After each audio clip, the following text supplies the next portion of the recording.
कहानी की शुरुआत में एक बुजुर्ग आदमी एक लोहे का बक्सा लेकर एक कमरे में पहुंचा जहां कुछ लोग नीले रंग की जैकेट्स पहने खड़े थे।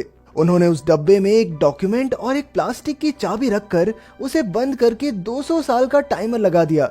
इसके बाद वो डब्बा मेयर को दे दिया गया और हर मेयर ऑफिस में अपना समय खत्म होने पर वो डब्बा अगले मेयर को दे देता। पर जब उस टाइमर में सिर्फ 47 साल बचे थे, तब एक मेयर की बीच में ही मौत हो जाने की वजह से उस डब्बे के बारे में सभी भूल गए और वो यूं ही किसी कोने में पड़ा रह गया। 47 साल बाद दून नाम का एक लड़का अपने पिता लॉरिस के साथ एम्बर नाम के एक अंडरग्राउंड शहर में रहता था और आज वो अपनी ग्रेजुएशन के लिए तैयार हो रहा था। तभी पूरे शहर में एकदम से बिजली चली गई और ये देखते ही दून ने अपने पिता से कहा कि देखना ये शहर जल्द ही खत्म हो जाएगा और वो इसीलिए जल्द से जल्द जनरेटर तक पहुंचना चाहता है। उसी समय लीना नाम की एक लड़की भी अपनी दादी के घर से इसी ग्रेजुएशन सेरेमनी के लिए निकली। सेरेमनी में सबको मेयर के बैग से एक पर्ची उठानी थी जिसमें उनके लिए काम लिखा होगा और उन्हें जिंदगी भर इसी काम को करना होगा। दून को एक मैसेंजर का काम मिला और लीना को पाइप वर्कर का। पर सेरेमनी खत्म होने के बाद दून ने लीना से अपना काम बदलने की बात कही, जिसमें वो भी खुशी खुशी मान गई। अब दून अपने मकसद के एक कदम और पास था।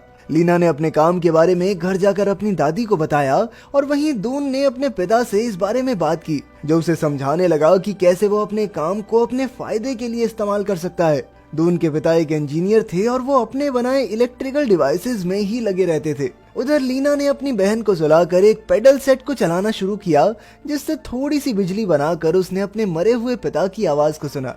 अगले दिन दोनों अपने अपने काम पर पहुंचे। लीना थोड़ा जल्दी पहुंच गई थी और उसे साथ ही एक मैसेज पहुंचाने का काम भी मिल गया। दूसरी ओर दून काम पर अपने कलीग सूल से मिला, जो कई सालों से पाइप पर ही काम कर रहा था। उसने दून को कुछ पुराने टोपी और जूते दिए और उस टोपी पर अपना नाम लिखने को कहा, क्योंकि थोड़े दिन पहले एक आदमी यहाँ काम करते वक्त डूब गया था और सिर्फ इसी तरीके से उसे पहचाना जा सका। लीना को पहला मैसेज शहर के ग्रीन हाउस ओनर और अपने पिता की पुरानी दोस्त क्लैरी को देना था, जिनके आलू में कुछ कंप्लेंट आ रही थी।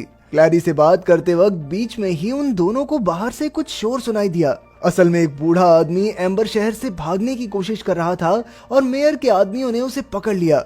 इस पर लीना ने पूछा कि आखिर कोई ऐसा करने की कोशिश क्यों करेगा, जबकि ये तो कानून के खिलाफ है। उधर टनल्स में दून सूल से काम सीख रहा था। सूल रास्ता देखने के लिए एक मैप का इस्तेमाल करता था, जिसे वो अपनी ऊपर वाली जेब में रखता। दून के मन में कई सवाल थे, लेकिन सूल सिर्फ उन्हीं का जवाब दे रहा था जो उसके काम से जुड़े हुए थे। काम के बीच में सूल की आंख लग गई और ये मौका मिलते ही दून ने उसकी जेब से वो मैप निकाला और वो जनरेटर की तलाश में निकल गया। इस दौरान उसे एक ऐसी टनल मिली जो मैप पर थी ही नहीं। वो उसमें घुस गया और आगे जाकर उसे कमरा नंबर 351 दिखा, जिस पर ताला लगा हुआ था। वहाँ से वापस आते वक्त दून को रस्सी पर लटका हुआ एक हुक दिखा और वो चुपचाप उसे फॉलो करते हुए ऊपर चढ़ गया। ऊपर एक स्टोर रूम था जहाँ खाने के कुछ कैंस पड़े हुए थे, पर तभी उसके एक क्लासमेट के भाई लूपर ने आकर उसे पकड़ लिया और गुस्से में धक्के मारकर बाहर निकाल दिया। दून के बाहर निकलते ही पूरे शहर में एक बार फिर से लाइट चली गई और इसी बीच वो लीना से मिला, जिसने उसे उस आदमी के बारे में बताया जो भागता हुआ पकड़ा गया था। वो दोनों बात करने लगे कि शायद जनरेटर में कुछ प्रॉब्लम चल रही है, क्योंकि ये पावर कट कुछ ज्यादा ही लंबा था। तभी लाइट आने पर दोनों को वापस से काम पर बुला लिया गया और लीना अपनी दादी को देखने चली गई। रास्ते में उसने सभी को बताया कि अगला पावर कट 7 मिनट में होने वाला था। वहीं दूसरे कमरे में पॉपी को वही डब्बा मिल गया, लेकिन उसने उसमें रखे कागज को निकाल कर चबा दिया। डब्बे को देखते ही लीना की दादी को बात तो याद आ गई, पर उसे कुछ भी ढंग से याद नहीं था। इसके बाद लीना को लूपर का एक मैसेज लेकर मेयर के पास भेजा गया, जिसमें उसे मेयर को बताना था कि उसकी शिप आ चुकी है। मेयर के पास पहुंचकर लीना ने उससे उस डब्बे के बारे में पूछा जो सभी मेयर्स ने फोटो में पकड़ा हुआ था, पर उसने इस बात का कोई जवाब नहीं दिया। वापस घर जाते वक्त उसने लूपर से सुना कि शहर में फिर से बिजली जाने वाली थी। घर जाकर लीना ने डब्बे में से निकले कागज को फिर से जोड़ने की कोशिश की, पर उसमें से कई टुकड़े गायब थे। उसे उस डब्बे में से एक चाबी भी मिली, पर उसका भी एक हिस्सा गायब था। इसके बाद वो खाना ढूंढने के लिए बाहर चली गई और जब वो वापस लौटी तो उसकी दादी की तबीयत काफी खराब थी और एक बार फिर से बिजली जाने की वजह से तो उनकी मौत ही हो गई, जिसकी वजह से लीना और उसकी बहन को मिस्टर मर्डो के घर जाकर रहना पड़ा। लीना ने वो कागज जाकर दून को दिखाया, जो देखते ही पहचान गया कि ये मैसेज उसने स्कूल की हिस्ट्री बुक में भी पढ़ा था। दोनों तुरंत ये देखने के लिए स्कूल की तरफ भागे। ये मैसेज एम्बर शहर को बनाने वालों ने लिखा था और पूरा मैसेज पढ़ने के बाद दून को लगा कि शायद एम्बर से बाहर निकलने का कोई ना कोई रास्ता तो जरूर होगा। इसके बाद दोनों रूम नंबर 351 के पास फिर से गए और अंदर जाने की कोशिश करने लगे, पर तभी एक बहुत बड़ा कीड़ा वहां पर पहुंच गया। दोनों की किस्मत अच्छी थी कि किसी तरह वहां से बच निकले। इसके बाद लीना ये सोचने लग गई कि आखिर उसके पिता कैसे डूब सकते हैं, जबकि एम्बर शहर में तो इतना पानी है ही नहीं। फिर क्लैरी ने उसे बताया कि उसके पिता को लगता था कि एम्बर शहर खत्म होने वाला है, इसीलिए वो एक सुरंग बनाकर वहां से निकलना चाहते थे, पर उन्होंने गलती से नदी में छेद कर दिया, जिस वजह से वो डूब गए, पर उनके साथ के कुछ लोग भागने में कामयाब रहे। उधर जब मेयर स्पीच दे रहा था तो लीना उस कागज को जोड़ने में लगी थी। तभी लिजी वहां से गुजर रही थी, जो पैर फिसलने पर नीचे गिर गई। उसने अपने हाथ में कुछ पाइनएप्पल जूस के कैंस भी पकड़े हुए थे और वो भी नीचे गिर गए, लेकिन इन कैंस को तो बहुत सालों से एम्बर शहर में किसी ने नहीं देखा था। लीना के सवाल करने पर उसने बताया कि ये सब उसे लूपर ने दिया था, क्योंकि वो उसे पसंद करता है। ये बात लीना ने दून को बताई और दोनों को शक होने लगा कि शायद लूपर और रूम नंबर 351 में कुछ तो रिश्ता है। वो दोनों फिर से वहां पहुंचे और इस बार अंदर जाने में कामयाब हो गए। अंदर जाने पर उसे मेयर दिखा, जो एक कुर्सी पर सो रहा था और उसके हाथ में खाने के कैंस थे। ऐसा लग रहा था कि मेयर ने खाने की तंगी का हल ढूंढ लिया हो, लेकिन सिर्फ अपने लिए। घर वापस जाने पर लीना ने फिर से कुछ पैडल मारकर थोड़ी लाइट पैदा की और अपने पिता की आवाज सुनी, पर इस बार वहां दून भी मौजूद था, जिसने जब ध्यान से सुना तो उसे रिकॉर्डिंग में अपने बाप की आवाज भी सुनाई दी। ये सुनते ही वो तुरंत अपने पिता से बात करने के लिए भागा।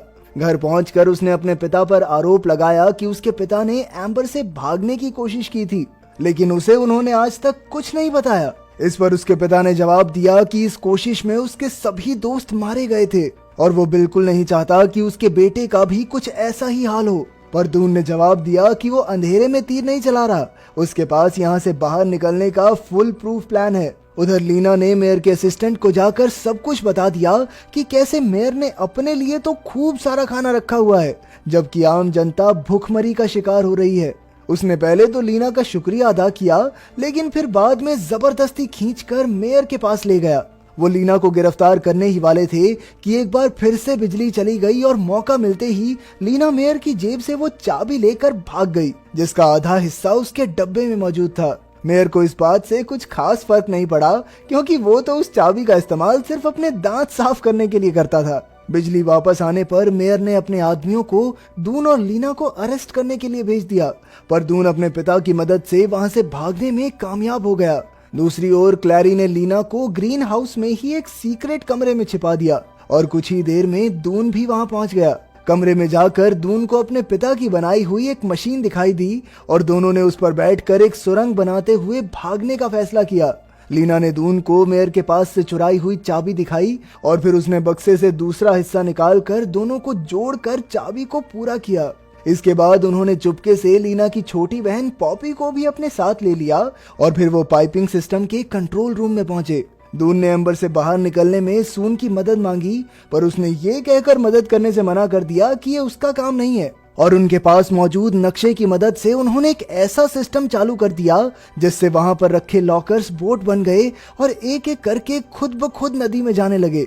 पानी का बहाव सीधा जाकर एक बहुत बड़े लोहे के पहिए से टकरा रहा था और पानी में गिरा पहला लॉकर तो उससे टकराते ही चकनाचूर हो गया। इसके बाद कागज पर लिखी जानकारी से वो दोनों ऊपर के कंट्रोल रूम में पहुंचे, जहां उन्होंने उस चाबी की मदद से पानी के लेवल को बढ़ा दिया ताकि वो उस पहिए से टकराए ना, बल्कि उसके ऊपर से होके गुजर जाएं। लेकिन ऐसा करते हुए एक लीवर बीच में ही जाम हो गया। सूल समझ चुका था कि शायद ये बच्चे सही रास्ते पर हैं और अगर ये बाहर निकलने में कामयाब रहे तो इसका मतलब ये होगा कि बाकी लोगों की जान भी बच सकती है। वो लीवर को सही करने में लग गया और उसने दून से जल्द वहां से निकल जाने को कहा। वहां से जाते हुए दून फिसलकर नीचे गिरने ही वाला था कि सूल ने उसे बचा लिया। इसके बाद वो पॉपी और लीना के पास बोट में पहुंचा। पानी का लेवल अभी भी थोड़ा नीचे था, पर आखिरी मिनट पर सूल ने पूरी जान लगाकर लीवर को ऐसे घुमाया कि एक बड़ी लहर उन्हें उठाकर अपने साथ ही ले गई। दूसरी ओर पानी अब शहर की पाइप से बाहर निकलने लगा था। ये सब देखकर मेयर डर गया और वहां से भागकर अपने कमरे की तरफ जाने लगा। रास्ते में उसे लूपर मिला, जिसने बहुत मिन्नतें की कि उसे भी अपने साथ ले जाए, लेकिन मेयर ने उसे धक्का देकर वहां से निकाल दिया। कमरे में पहुंचकर जब मेयर को लग रहा था कि वो पूरी तरह सुरक्षित है, तभी अचानक एक बहुत बड़े कीड़े ने उस पर हमला कर दिया। उधर वो तीनों बच्चे सुरंग के बीच बड़ी रफ्तार से बढ़ते जा रहे थे और आखिर में एक शांत सी लेक में पहुंचे जो जमीन से काफी नीचे थी। लेकिन वहां पर ऊपर जाने के लिए बहुत सी सीढ़ियां बनाई गई थी। उन सीढ़ियों के जरिए आखिरकार वो बाहर की दुनिया में पहुंच ही गए। बाहर पहुंचकर उन्हें लगा कि ये तो कोई खास जगह नहीं है। उन्हें लग रहा था कि यहाँ बाहर की दुनिया में तो उनके शहर से भी ज्यादा अंधेरा है, लेकिन वो ये नहीं जानते थे कि अभी रात का समय था।